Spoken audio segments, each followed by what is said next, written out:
Purposely. Your life, God's purpose. Listen at purposely.com.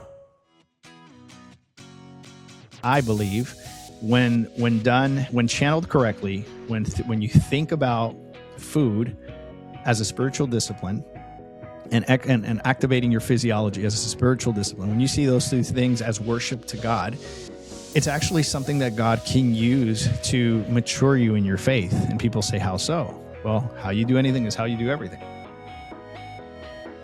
Hey friend, I am so glad you're here. I'm Julie Lyles Carr, and this is the AllMomDoes podcast, part of the Purposely Podcast Network. I can't believe I'm even saying this, we are in our 9th season, hundreds of episodes under our belt. That is wild to consider, but that's because you're here. That's because you tune in and listen and you share the podcast with your friends. I love when you come over and chat with us in the DMs and all that kind of stuff.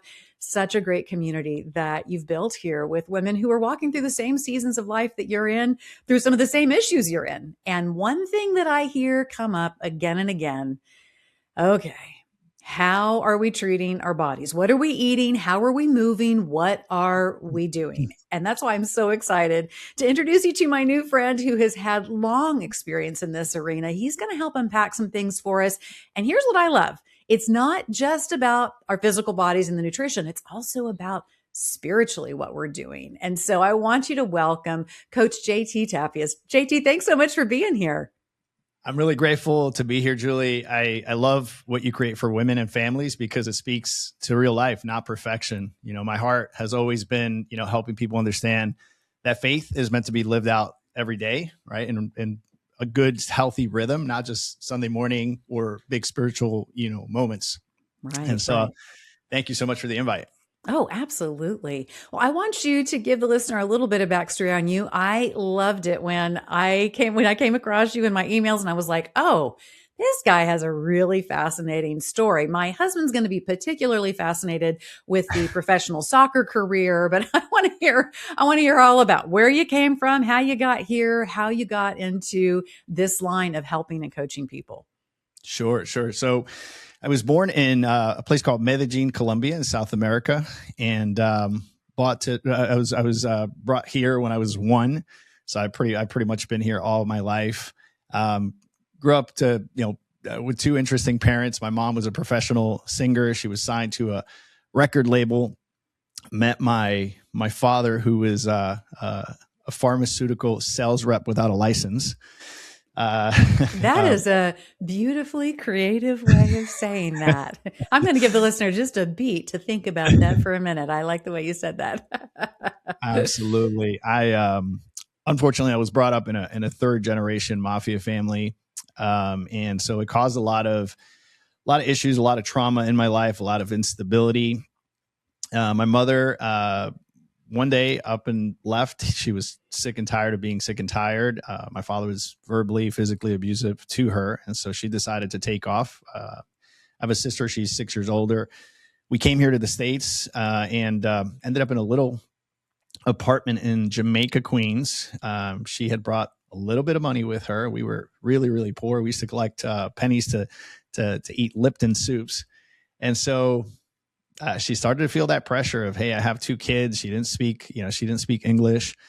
So she went back into the world of singing, and just a little bit of sad history on right around the 1980s was what they call the Colombian Bonanza. And that's when cartels came here to the U.S. and stormed the U.S. with cocaine. It was cocaine and disco music. So my mother went back to singing, and in these places, this is where all these drug dealers would congregate, and they saw a young lady back from back home and said, let's help her. And the way they were helping her was bringing her into the business, and they brought her in a sort of a level entry type of position. And so for the next 2-3 years, we became a house bank.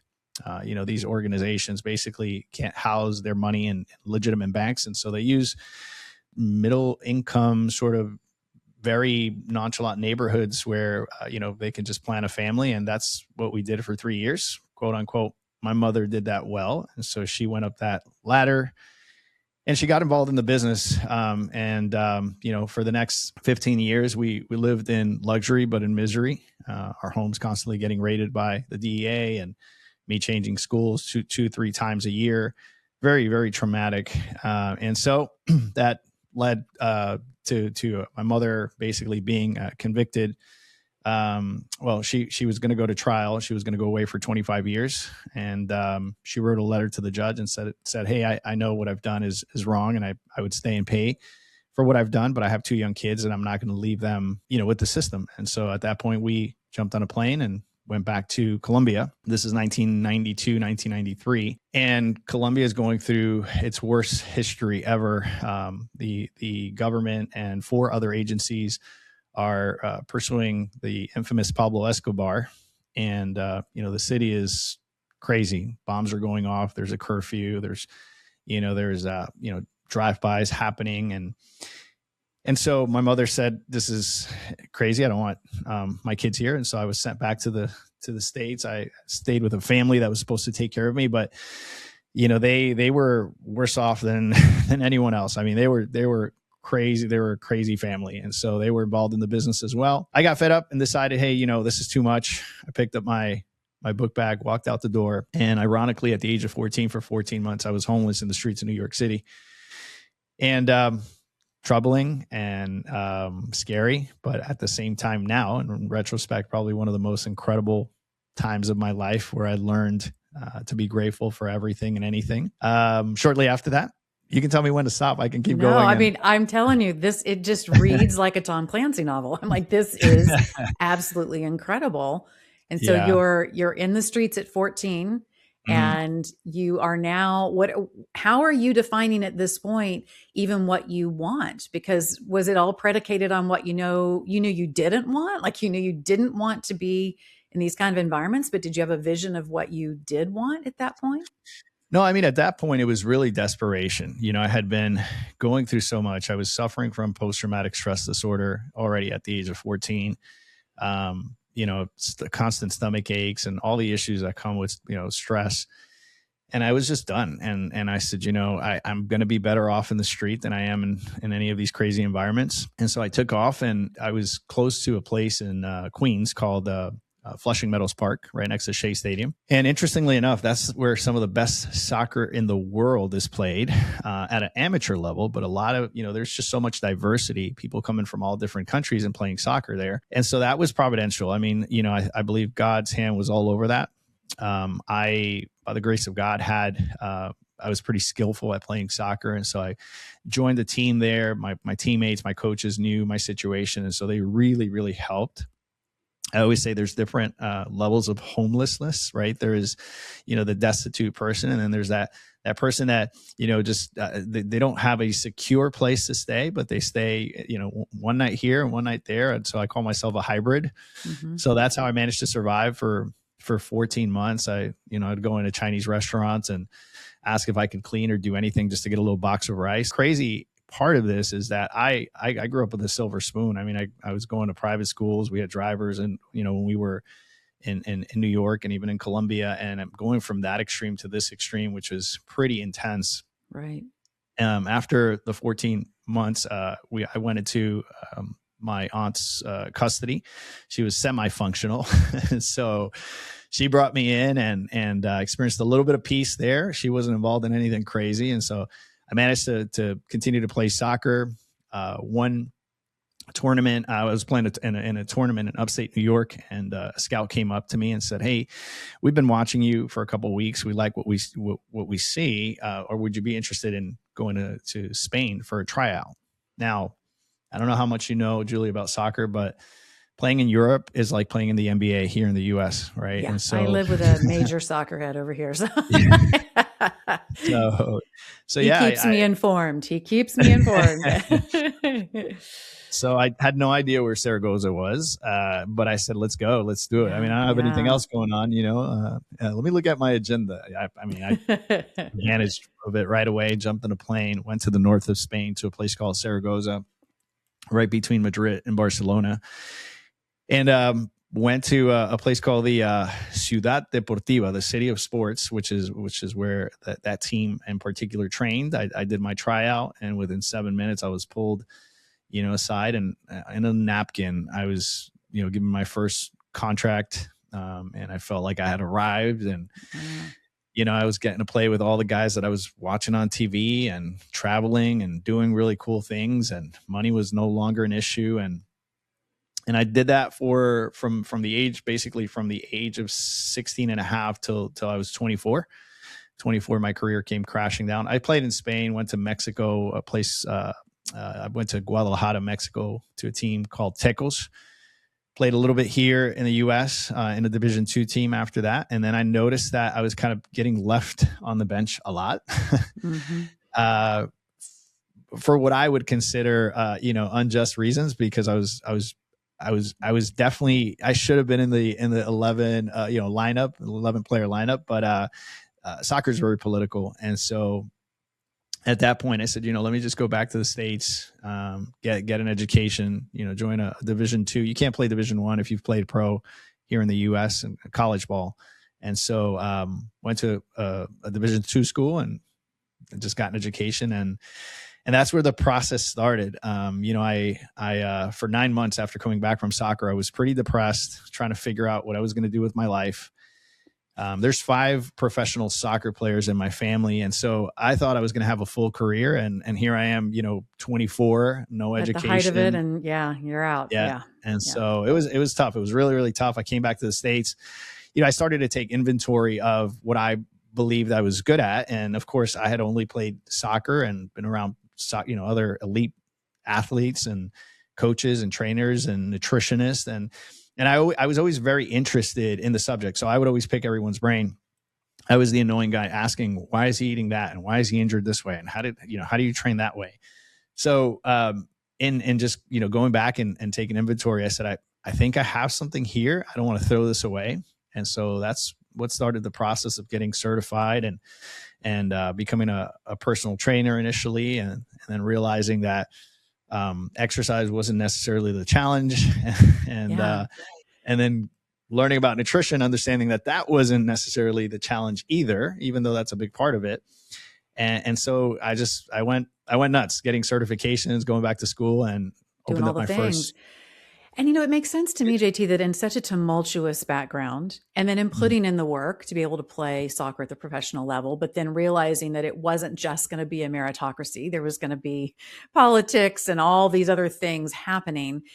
It seems reasonable to me that you would lean in so much in that time, in that aftermath to, okay, how do I maximize my physical experience, my physical conditioning, my nutrition? This will be the thing potentially that fixes everything that went wrong in my background. And you chased that hard. I mean, you ended up getting to do some pretty incredible things. You helped develop gyms and all kinds of programs and on. But then fast forward a bit, even after all that accomplishment, even after maximizing your physical fitness, you find that it's still not enough. What happened there? Because by that point, it should read like the Lifetime movie, right? Kid on the streets from New York with, the unlicensed pharmacological dealer kind of situation in the background. He makes good, like he does the thing, he gets the education, he's, in peak physical fitness. But it comes kind of crashing down again. So what happened? Yeah. So, what I've learned over the years is that transformation happens when you stop separating, when you stop separating our spiritual life from our physical and emotional life. And so, I went into it like most trainers and gym owners and nutritionists go into that realm. I went in with a very aesthetic sort of destination. I thought if you have abs, you have everything, right? And so, I as an athlete, I went into it with a mentality of I'm going to make the most of this. I'm going to succeed. I'm going to prove everyone wrong, including my family. And I wanted to leave behind all the trauma and prove to my teammates and all the people that thought I was done and washed up that I was going to be successful. So I went into the fitness industry with that idea that it was an aesthetic destination and I was going to be successful regardless. So went into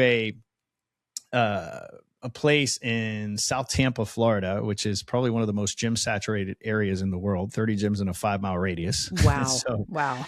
yeah, early on, I knew two things. Number one, I wanted to bring a great product to the marketplace, but two, I needed to differentiate myself from the competition. So the way I went about that was making nutrition the number one component.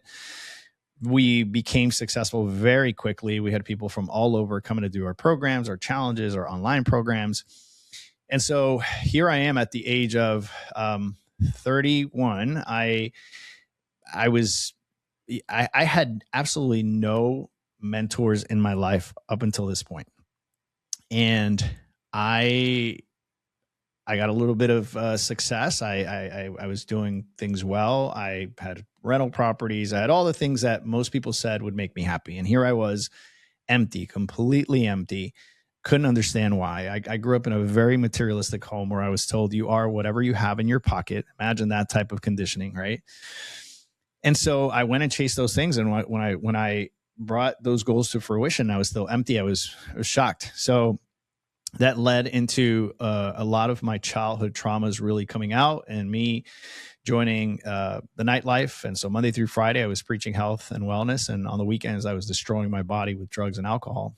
And I was trying to numb the pain. And that one morning I wake up and my heart is skipping a beat. And now at this point, my body is my idol, right? This is where I gain my security, my confidence from. I'm a lost kid. And so I go to work, and that morning, one of my physician clients came in and I said, Doc, can you check my pulse? I feel a little nauseous. I feel like my heart is off. So he just, he kind of put his hand on my wrist and said, hey, I think you should probably go get this checked out. I went to a walk-in clinic. The nurse practitioner comes in and says, oh, you have to go to the hospital. You have the beginning of a heart attack. And I'm thinking, what? Yeah. Early 30s, peak physical fitness. How is this possible? I looked like the poster child for fitness. And here this lady's telling me, you're about to have a heart attack. And she shows me the EKG and my rhythms are all over the place. So I go to the hospital. And I remember laying in bed.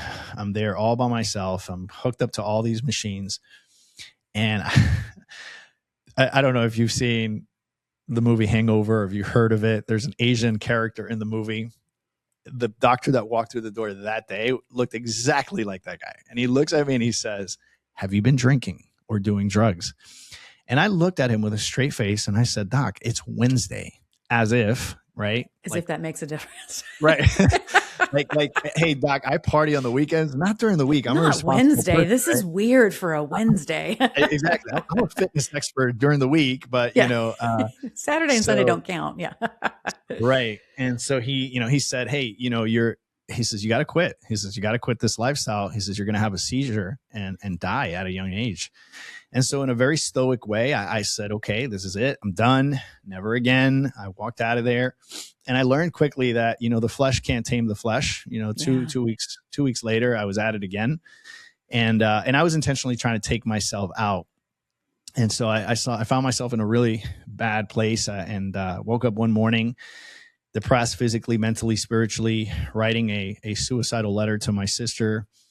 And as I was writing that letter, I'm a counselor by trade, by the way. And so as I'm writing this letter, I realized my training kicked into place and I realized I was in a really bad place. And I said, let me reach out to someone. And there was a guy, interestingly enough, that I used to bump into in my elevator at my condo where I lived. I would only see this guy on Saturdays. And I was on my way out into the night to get faded into the night. And he was coming back from church with a Bible under his arm, beautiful wife, good looking guy, and completely content. And he looked like he genuinely had peace in his heart. Mm-hmm. I couldn't explain it. He and I had chatted a couple of times. He would invite me to church. I would invite him to the party. And what's interesting about this guy, he was a club promoter, very popular club promoter that had come to Jesus and he had left everything behind. And so, typical heathen response, he would invite me to church and I would say, no, I can't go to church. The walls will cave in. Yeah, the place will burst into flames. Yeah. Yeah. Put that Bible down. Let's go party. And he's like, no. I left that lifestyle behind. So that morning, I wasn't sure who I was going to call, but that guy came into into my radar, and I picked up the phone and I said, hey, I know we don't know each other well, but I don't think I have another day in me. He says, what do you mean? I said, I'm going to take myself out. He said, whoa. He said, those are big words. He said, hang tight. Let me come over. Let's chat. So he lived above from me. He came downstairs, sat across from me, Bible in hand. And he says, let me tell you what God is doing in my life. And I looked at him and I said, buddy, you're going to have to give me something else because I don't believe in God. And he looked at me, Julie, with the certainty of gravity is real. Mm-hmm. And he said, oh, God is real. He says, he's very real, regardless of what you believe. He said, and so is the devil. And he says, the devil has an agenda. And I said, really? What's that? He said, he comes to kill, steal, and destroy. He says, but Jesus has come to bring life and life abundantly. And I kind of looked at him and I said, okay, what do I do with that? And he said, well, what are you doing tonight? And I said, well, I was going to kill myself, but if you have better plans, we'll go do that. I can clear the calendar. Yeah. So he invited me to church. I reluctantly got into his car.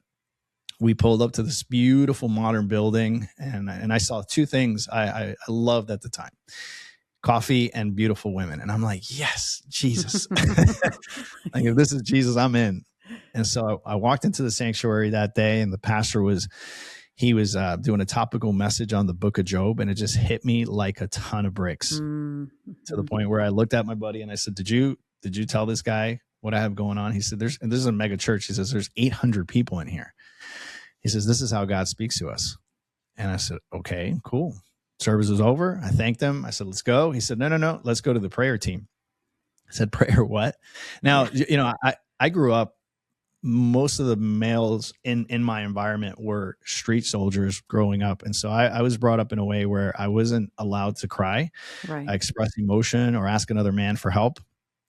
And so here I am. I'm going up to this young guy who looks like an innocent Justin Bieber.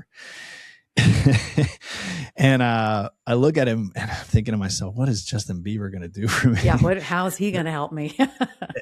and so he starts praying, and I check out completely. I was so embarrassed. I just, the only thing that was on my mind was, I hope no one is watching me, that no one that knows me is watching me. And he did his thing, and I'm not exactly sure to this day, how it happened, because I wasn't listening to the words he was saying or anything. But I felt at one point as if I had put my finger in an electrical socket, and I felt electricity coming through my body. And I started bawling like a baby. And so now I was really, really confused, because I didn't hear a word Justin Bieber said. I'm bawling like a baby. I'm asking this guy for help. I'm in a church. And I was just like, wow, okay. I walked away. And as I'm walking out, I think I was the last one to leave that church that day. And an older man, probably in his late 60s, comes up to me and he says, son, why are you crying? And that just broke me even more. No man had ever called me son, especially with a caring sort of tone like he had, and it just sounded like he genuinely cared. And he came up to me and he said, why are you crying? I said, I have no idea. And he said, I know why you're crying. He says, and I have something for you. So he went to the back, he grabbed the New Testament Bible, and he gave it to me. And I said, where do I even start? And he said, in the Gospel of John. Mm-hmm. And I said, where is that? And he opened it for me. I said, I've tried to read this before. I don't understand anything. He says, I think you'll understand it now. So I walked away. And the next day I woke up, and I literally felt like a 2,000-pound gorilla had come off my shoulders. For the very first time, I looked at myself in the mirror, and I didn't feel the shame that characterized, my just looking at myself. And I started this progressive healing, and I have nothing against 12-step, AA or any of those things. I think those things are great and valid. That's just not what God did in my life. He uprooted me from the world and just progressively healed my heart, to the point where I went back to my gyms, where I had a lot of worldly success there. I looked at my business partner and I said, I'm done. And he said, what do you mean you're done? I said, I'm I got to go figure out what happened to me the other day. I said, I'll never forget. I said to him, I said, I know people come here to get abs, but not Jesus. And I need to figure out how to get Jesus, into people. Those were my words. And so I left. I took a 2-year sabbatical. I locked myself in my condo. And, I read the Bible. I prayed, I fasted, and I asked God to recycle my life, to give me a new life. I said, I don't care where you put me or what you have me do. I just want to serve you. And that was my 2 years of desert time. And it was the most incredible 2 years of my life. I mean, literally, I felt like I was being discipled by Jesus. And I wanted nothing to do with the fitness industry because I thought it was such a superficial pursuit. But slowly but surely, things started to unfold. I met my wife. I started praying for a wife. I met my wife at a conference. We dated for 3 months, got married on month 4. We're coming up on 13 years of marriage. We have 2 little girls, a 6-year-old, a 9-year-old. And, at that point, I was like, all right, Lord, this is great, but I need to be a provider. So he just, not audibly, but he just impressed upon my heart this idea to go back into the fitness industry and to be a lighthouse for him there. And so we did that. And I had no idea how we were going to do it. But shortly after opening our location called Fit Method 413, based on Philippians 413, our running joke was that we led more people to the Lord doing squats and lunges than most churches any Sunday. I love it. I love it. Yeah. I think it's so fascinating. The whole thing is fascinating, JT, but I do think a couple of things really stand out to me in your testimony, in that it was the guy who you just saw on occasion, not anybody who was just trying to plaster you with Christian speak or anything like that. It was the person that you knew there was something different about, that was the person you ended up going to. I think that's such a great moment for any of us who maybe feel like we've got to go be, some kind of super soldier evangelist, to just take a moment and go, sometimes just the person you're encountering at the grocery store, if you're just kind and pleasant, that can make all the difference, even though sometimes we tend to think it has to be more dramatic than that or bigger than that. The other thing too that I really am resonating with is sometimes when we go through something in which we do, I love that word you used, reset our lives in some way. We sometimes, and understandably so, and there are things that we need to completely leave in the past that have to stay behind. But there actually are other things I think about with Moses. He had been trained in the court of Pharaoh as Pharaoh's adopted son in all kinds of wisdom, governance, all kinds of things. And it would have been understandable when he moved into a new chapter of his life in which he was truly serving God, if he thought, well, anything that came from Egypt, I got to leave back there. And yet that was some of the very training ground that was very important for the call that God had on his life forward. And I see that in your story. I can understand why you would think, I got to leave this whole environment, everything that was there, anything that might be a trigger, it's got to stay behind. And yet it's been the very place that God has given you platform. I find that really fascinating. For you, when you came through all of this, when you began walking with God, and then you realized, okay, I am going to go back into the physical fitness space. What were some of the things that you realized in that moment that you needed to change about your approach and your perspective and how you'd been training people and trying to help people? Because you'd been trying to help people. It wasn't that you hadn't been serving people before, but what were some of the things that you knew needed to change? Yeah. To piggyback a little bit off of your first statement in regards to, how God uses our past, Romans 8:28, right? All things work together for those that love the Lord and are called according to his purposes. And so, yeah, he certainly has used those experiences. And now I see the puzzle to your second question. I believe God cares about the whole person, and that when those things come into alignment, life starts to feel lighter and more intentional. And so here I am with this pursuit of the body, and I start to realize that, I didn't need all of this sort of man-made curriculum to heal, but instead that I just really, really needed to trust and be obedient to God, and that he would work all things out. And so once again, I'm not saying that those programs, those things were bad. or that, pursuing fitness and nutrition from an aesthetic destination is a bad thing. But I am saying that when it truly becomes sustainable, when we heal, specifically with what most of us have and we don't even realize, which is a dependency to food, and sometimes to the extent where it makes us sick, that the behavior modifications that are out there called nutrition plans are not the solution. Hence the reason we have yo-yo dieters. Right. But instead, that the solution truly is, number one, first and foremost, to see fitness and nutrition as temple stewardship, another spiritual discipline. And then of course the behavior modifications are useful. But that's secondary and tertiary. Primary is really to change your heart around exercise. So, I went from exercising for an aesthetic destination to seeing it as another form of worship to God. The saying no to the foods that are desirable is another way to enhance and to progress that, sorry for the redundancy, that progressive sanctification of the believer by learning how to say no and practicing self-control and discipline. And so we've integrated this multidisciplinary approach to everything we do, because we realize that it's not a one size fits all. It's not one thing that changes your life when it comes to fitness and nutrition. It's if you are a God-fearing person, you want to serve God, and you see this more as worship than anything else, then this will be sustainable for you, and you'll start to do it from a very different reason.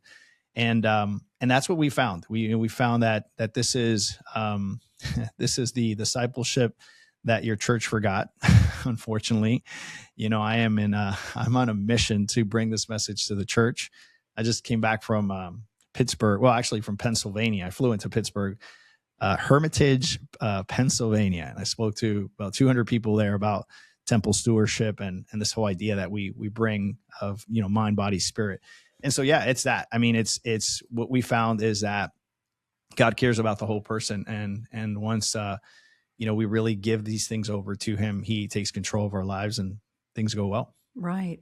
It is fascinating to me within church culture how there has been almost this dismissive attitude about the ways in which we treat our bodies outside of some of those things that we would flag as big sins in the body. So the partying, the, lack of sexual ethics, whatever the thing is, those things we will say, no, that matters what you do in your body. But we don't seem to carry that out in terms of other forms of lifestyle. And I've wondered at times, I'd love for somebody to track this at some point. I do think about the Gnostics back in the day, in the early church, who were very much about saying, there were the Gnostics and the Essenes, and both groups were kind of like, what you do in the body doesn't matter at all, or the body doesn't matter. So one group would really, in many ways, mistreat the body in some ways and be very cruel to the body in some ways and call it spiritual discipline. The other group would be very licentious and say, it doesn't matter. Your body doesn't matter at all. It doesn't matter what you do in your body, and had a very different version of what sin looked like. Yeah. We still seem to, even though we may from a theological standpoint say, those guys were all off. But there are things in there that I go, but it kind of feels like sometimes it carries over a little bit. I mean, we've seen the example of somebody getting up and really preaching against a particular group and their particular sin, but this is someone who clearly is struggling in their own fitness and nutrition goals.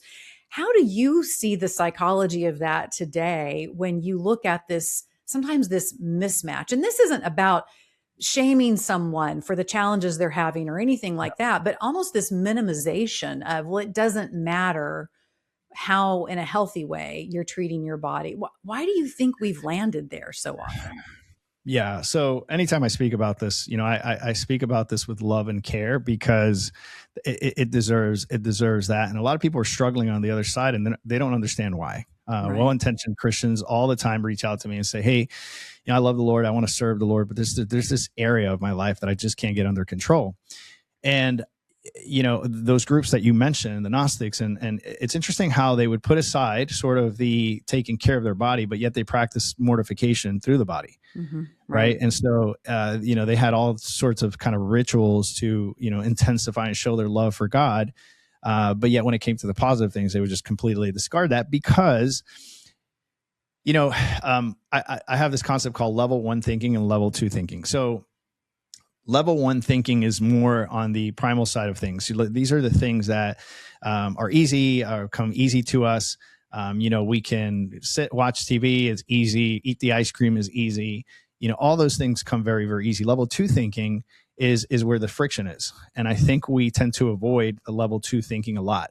Anytime we perceive that something is going to be hard or difficult, or it's going to make us uncomfortable, we got to get out of our comfort zone, we tend to throw that into our subconscious mind and forget about it. And I think that in the church, there's just not enough information. I say that gluttony is the unpreached sermon. I have yet to hear a pastor speaking about gluttony. We say that food is inside of Christian circles is the Christian crack, because we leave all of the things of the world. And then what I hear all the time is like, JT, all I have left to do is eat. Yeah. I'm like, yeah, but we're called to be sober. Well, we're called to be sober in all ways and every way. And the ninth, fruit of the Spirit is self-control. And so, I also realize that I get it, the spiritual being first. I operate out of the belief we were spiritual before we were physical. And so that always comes first. But it's not to be neglected. I mean, it's one of the things that actually, I believe, when channeled correctly, when you think about food as a spiritual discipline and activating your physiology as a spiritual discipline, when you see those two things as worship to God, it's actually something that God can use to mature you in your faith. And people say, how so? Well, how you do anything is how you do everything. So if I get up and I exercise my body and I'm disciplined and I'm taming my hunger and I'm doing all those things, most likely I'm going to be getting to my devotional time and to my prayer time and those things that so many Christians often miss. And I don't say that lightly. I say that with sadness in my heart, because that's why we see the church where it is. Only 30% of Christians read their Bible. Only 7% of them study their Bibles. Right. In other words, no theology. And so we're walking on blind faith. And I think a lot of it has to do with lack of discipline and self-control that is oftentimes not preached from the pulpit. You think that you are in the final round of getting all this parenting done. You've got kids who are in high school, you're starting to think about college, and you're thinking, this is it. I'm Julie Lyles Carr. I'm a podcaster, and I'm a mom of 8. And here's what I want you to know about George Fox University. It's a different way of doing college. Why? Because yes, it's all about getting a fantastic degree to set your kid up for their future. They have 60 undergrad programs available at George Fox University. But that's not where the story ends. It's also about equipping them spiritually. If you get out of college with a degree, but you don't have a closer relationship with God, that obviously is going to deeply impact what your young adult life looks like. So for your kiddos, I want you to consider, what would it mean for your child to be able to go to George Fox University, where 93% of George Fox students say they now have a closer relationship with Jesus?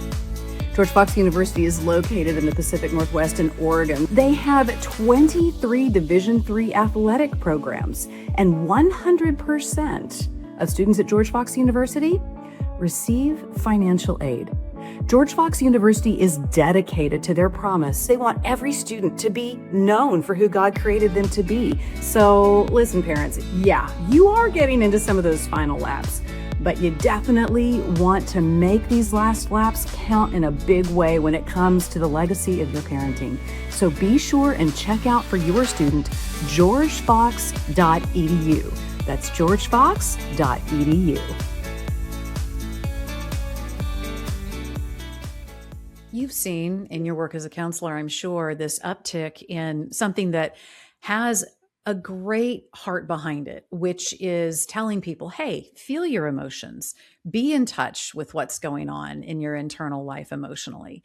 And yet I'm also seeing some pretty amazing counselors now saying, okay, whoa, we've gone way too far, because we have given license that we've almost disempowered people in a sense. We've disconnected them from the sense that the Holy Spirit can change that state or can help you deal with that emotional state, that we're not just supposed to be sitting in it or giving into it. And when I think about this notion of self-discipline, both body, mind, and spirit, I think about that in our modern age, in that as we're trying to do a better job naming and owning and being transparent with the things we struggle with, it unfortunately sometimes has the side effect of letting us stay stuck. How are you grappling with that in the people that you're training to help them understand that self-discipline is not a denial of emotion, it's not a denial of what's going on, but it is a tool for moving through? How are you working on that with people? I have people that call me oftentimes, and our program, we have 3 phases in our program: reset, reboot, and excel. And reset is the most conservative aspect of the program, because we're establishing habits, because we're resetting people's palate, because we are helping people really bring their dopamine set points back into a place where they can self-regulate. And so, those things, those are big things. And so I'll have people call me and say, hey, is it normal for me to feel emotional? I feel sad. I feel I've been crying and I have no idea why. Like, nothing is going on in my life. And, there are so many emotional anchors connected to food. Food is such an important part of our lives, right? And I often say that when you're a baby and you're crying, the first thing your parents do is they give you a bottle, right? And then we emotionally anchor that to our nervous system, and we think anytime there's something wrong, we should reach for food. And I think we become very emotional eaters as babies, and then throughout the rest of our lives. I think a lot of what I see in regards to emotion and people, there's a lot of trauma also connected to it. Right. To the way we eat, to the way we perceive food, to the way we perceive reward around food. I hear the people like myself that went through an extreme situation where you had nothing to eat and you're trying to figure out what you're going to eat. And now as an adult, you eat everything in sight. And then you have the other people that were just nourished and cuddled with food, and they're overdoing it also. And so, once again, I think what brought sobriety into my life was really the Holy Spirit coming in and bringing that peace that surpasses all understanding. And I still have friends from my past that will occasionally reach out and say, hey, we've seen changes. I don't necessarily drink your Kool-Aid, but man, you look different. What is it? And the best way for me to explain, without using any spiritual, any Christianese, is I just I don't need the roller coaster of life that most people need. It's stability in your emotions. And of course, a big part of that is how I eat, how I sleep. I'm very, very disciplined. You can't invite me anywhere, Julie, after 5:30, because I won't go. I'm in bed by 8:30. I'm up by 3:30, 4 a.m. I do the same thing every day, 7 days a week. You'll find me in the same little chair, desk over there in front of my Bible, drinking coffee, caffeine and Jesus. And that emotional stability really comes from number one, the Holy Spirit really working in you and stabilizing your emotions. And second to that is your lifestyle, and really being intentional about going to sleep early, getting enough sleep, drinking enough water, making sure that you're, intentionally breathing throughout the day. We're shallow breathers, which I think also causes a lot of the emotional issues out there. Most of us breathe in a shallow way. Not many people breathe from their diaphragm. And so just being conscious of that and doing that several times a day stabilizes emotions so much. And so when you combine all these things, you have the spiritual aspect. You're really, really letting the Holy Spirit through prayer, through fasting, through introspection, through meditation of the word, bring peace to your heart. And then you couple that with a healthy lifestyle, you're unstoppable. It's going to make things a whole lot easier. You're helping everything work together. We do seem to be a culture, and I see it in our Christian culture as well, JT, to be honest. The thought of rhythm, calm, just, paced life, we often think something's wrong. I think about the way that sometimes we will crave what we see as some kind of revival, in the church. And I'm not saying those things don't happen. I'm not saying there isn't that opportunity when you go to something that really impacts you at a conference or a particular church service and it just really resonates. I'm not saying that's wrong, but I'm saying we seem to have become a culture that thinks if that's not happening on the reg, then something's wrong. And I think about the wisdom of Paul just saying, make it your aim to live a godly, contented, quiet life. I don't know why we keep thinking we have to be the National Geographic Channel, and chief among sinners am I. I'm not pointing fingers, but I do think we aren't talking enough in our church culture about what that means. Instead, we typically have topical sermon series on living a big life and dreaming big and big dreams and big vision, all that language that really what God designed to support us are these rhythms. He built it into the Old Testament, the way they would have their feast days, the expectation of what the week would look like, having Sabbath, and we still resist that notion so hard sometimes. So how do you help people rewire their systems to understand, hey, from a spiritual, from a physical lane, we really don't need to have up, down, up, down, up, down, up, down. Like, it is okay to, in some ways, maybe reframe. It's not boring to have a predictable rhythm to the days. How do you break through that when there's so much in culture and the church that seems to send a different message? Yeah. So I know you know this. Words are important. Language is important. And if we are getting fed every weekend a topical message, then we are malnourished. Because I'm a big believer in expository teaching. This is how I read my Bible in an expository way. This is how I study it. This is how my church is committed to expository preaching. And so that leads to the second point, which is these three ideas that just bear with me. Orthodoxy, which is the word ortho is correct, right, straight. So that's where we get the word orthodoxy. You got to get the right orthodoxy, so then you can experience the right orthopathy, which is the emotion, and then the right orthopraxy, which is the right practice. So we're cognitive human beings. We think, we feel, and we act. And if we're getting our theology, if we're missing any of those points in our theology, we're constantly chasing emotions.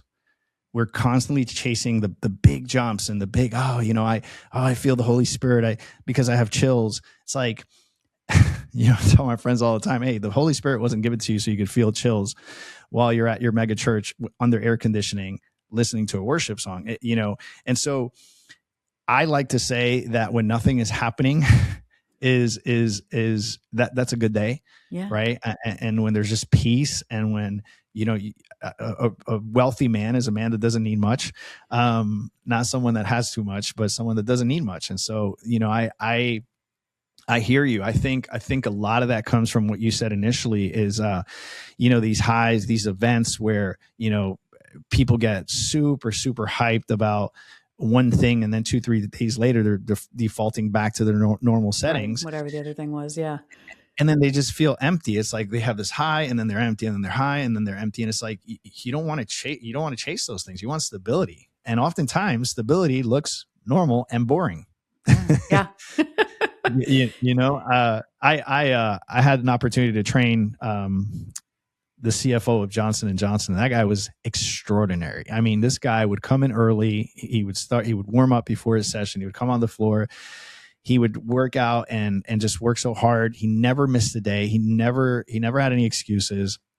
I got to work with his wife, with his kids, and everyone spoke wonders of this guy. I mean, just everyone in the community. And one day, I remember, I'll never forget, he's doing lateral raises over there by the mirror. And I said to him, can I ask you a question? He said, sure. I said, you're crushing it in every area of life. I mean, at work, at home, everyone thinks highly of you. What is it that you're doing? And I remember he put his dumbbells down. He looked at me and he said, boring will make you healthy, wealthy, and happy. Mm-hmm. And he picked up his dumbbells and he just kept doing this thing. I said, whoa. I need you to give me a little more. We got to yeah. We're going to need a highlighter for that one. Yeah. And he says, JT, we live in a culture that is constantly seeking the next big thing, the next shiny thing, right? They're constantly seeking the next relationship, the next program, the next workout, we're constantly seeking entertainment. And he says, I realize that some of the things that have brought the biggest return on investment in my life are boring. And so he says, I am committed to boredom, not entertainment. And that just stayed with me, that, being bored is not a bad thing. Yeah.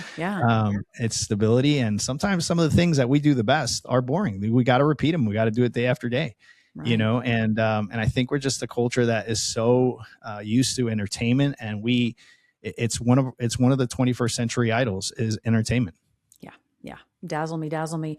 I have appreciated throughout this interview the way that you have used the word about being sober, because it's one of those words that we now associate with alcohol use.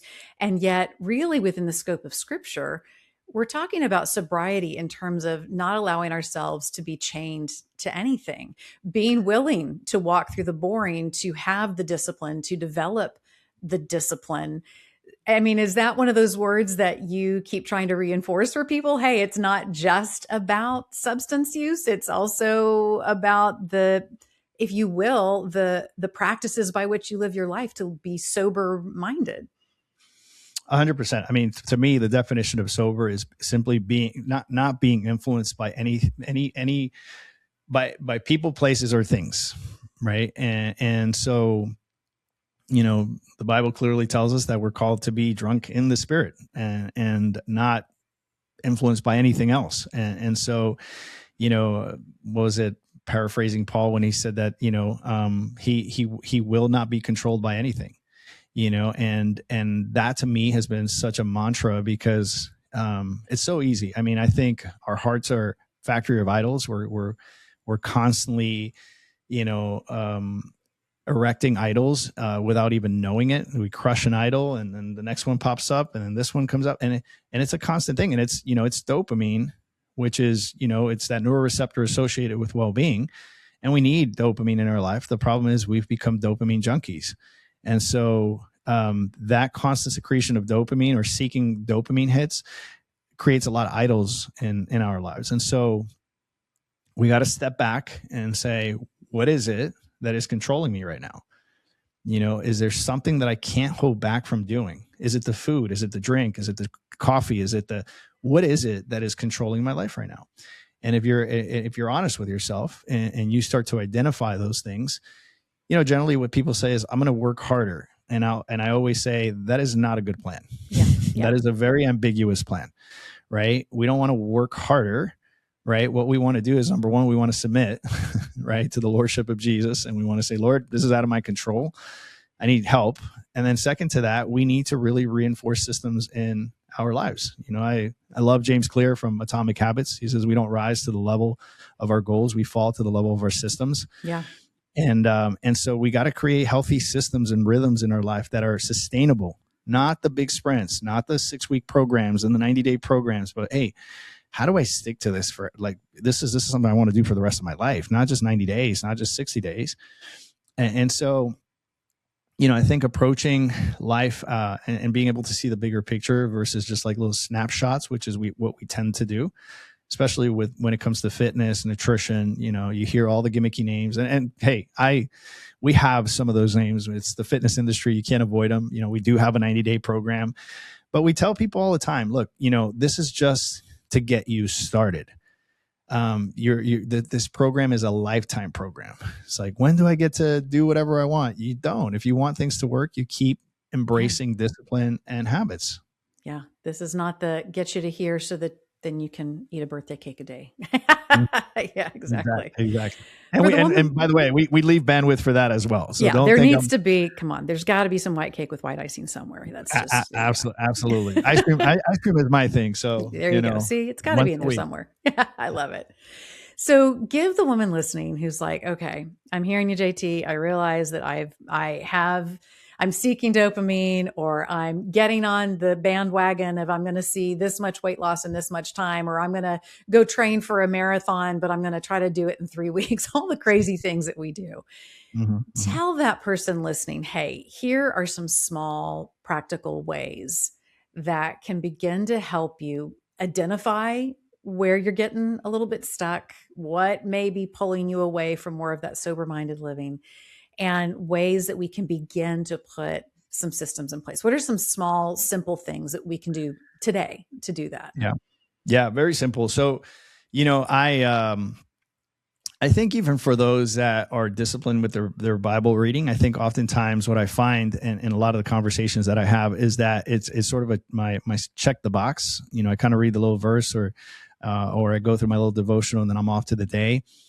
And I think that some of the biggest ways that the Holy Spirit speaks to us is after we read, just being introspective and allowing Scripture to seep into our mind, our hearts.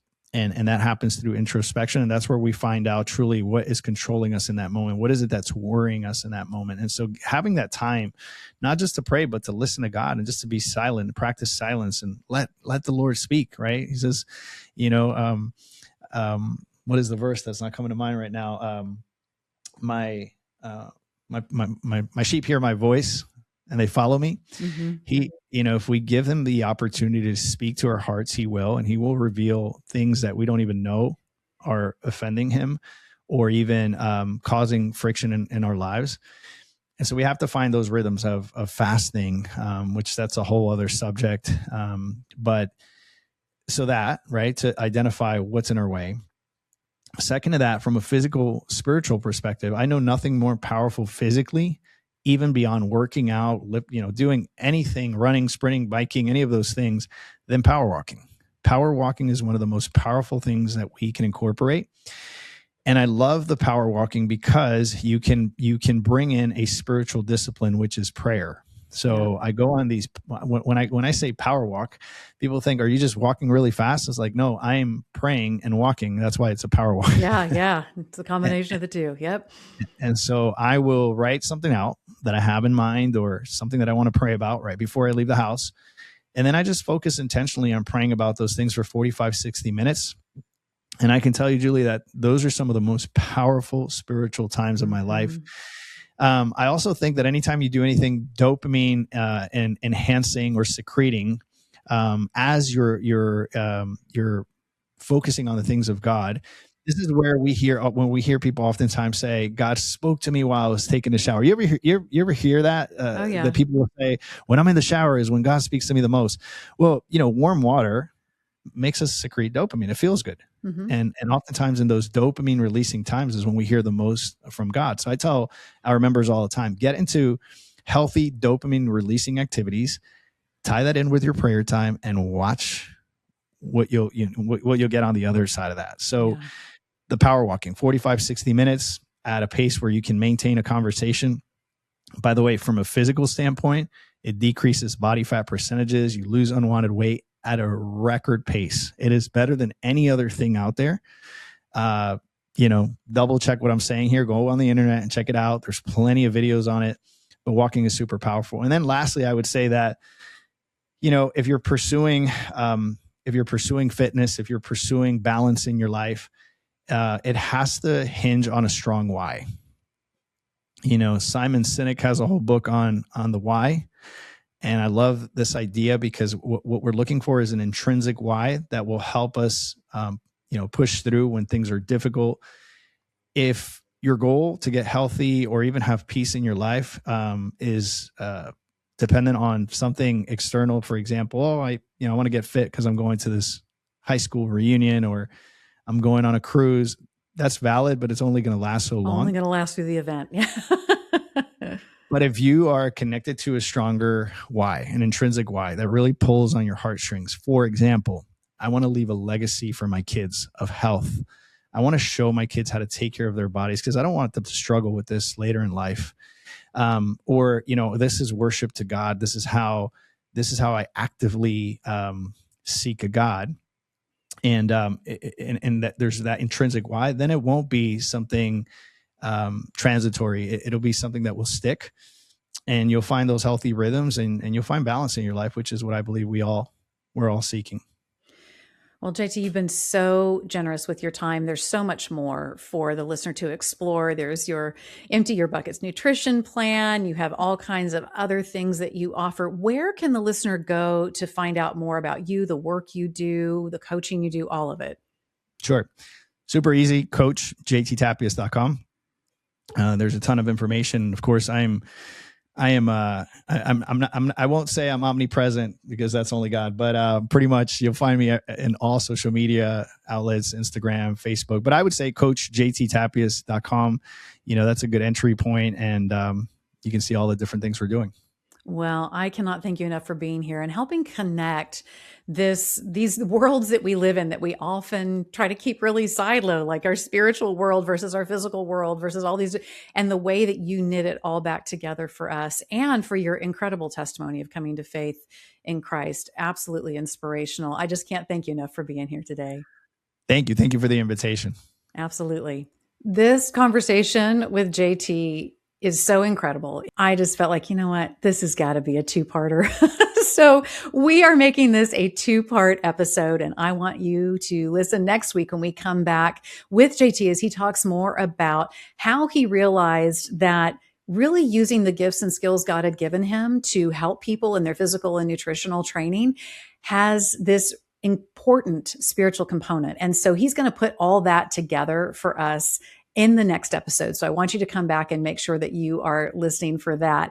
And I want to encourage you too to go check out all the great stuff that he has out there. He has a website, all kinds of things. You'll find it in the show notes. Rebecca puts those together for us. We love it when you go to allmomdoes.com and allmomdoes on the socials, because you're going to find a phenomenal community there of women just like you walking through the same things when it comes to raising kids and nurturing their marriages and growing in their spiritual walks. You are not alone in this season of your life. So be sure and check out All Mom Does in all the places. I'm Julie Lyles Carr, all the places as well. I love when you come over. I'm usually on Instagram. When you come over and let me know about the topics and questions you have, the people you want to hear interviewed, I love it. So would you just come on over, say hi, let me know what you're thinking. That is so much help as we are putting the show together just for you. And I will see you next time for part 2 of this incredible conversation with Coach JT.